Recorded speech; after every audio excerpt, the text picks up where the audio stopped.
regionalism. The relief described here is the freedom from needing permission to speak.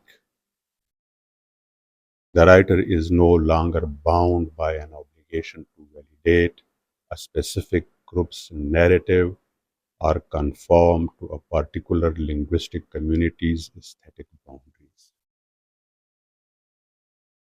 Here we enchain the intellect,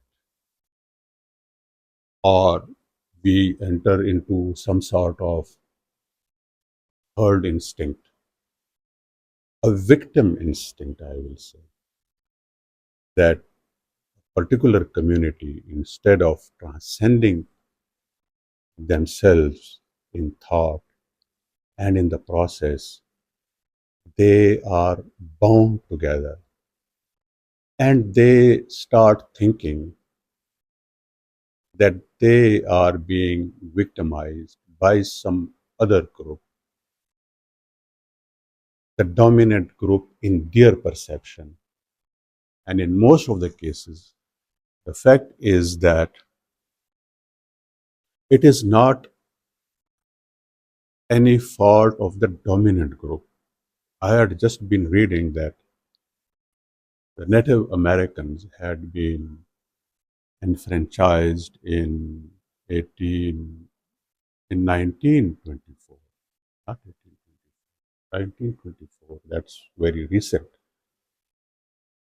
And when I looked at the reasons behind that, apparently it seemed that Americans, the ethnic Americans or the dominant Americans or the federal government or the state, they were responsible. They may have a responsibility, but actually the tribes themselves were not agreeing to it.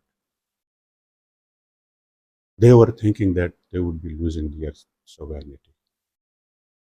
And this sort of struggle is going on various areas in the most marginalized society.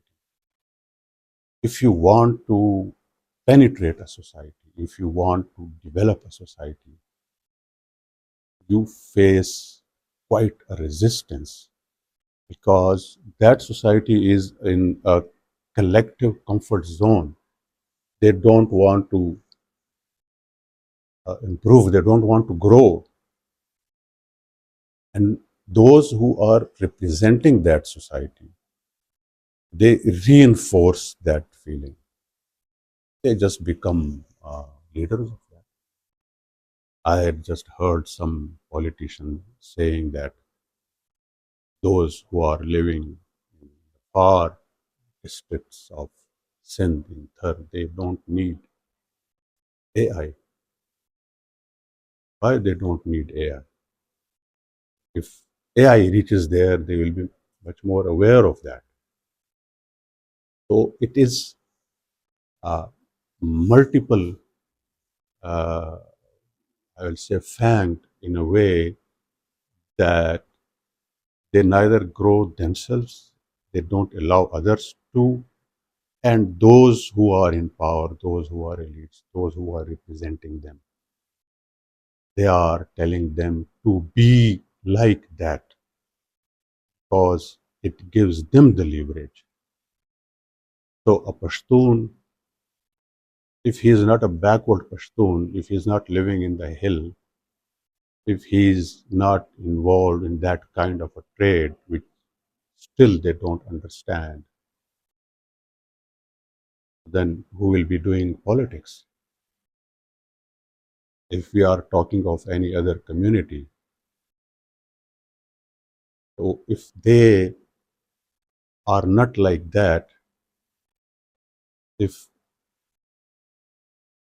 they don't say that the very structure or existence of the polity is threatened just because that someone will be out of it and can get back to the people, and the people are kept that way in complete total dark, that's a discussion in developments. Anyways, I was talking about the language. By Stripping away these layers, the author's work ceases to be an artifact of regional friction and becomes part of a broader global conversation.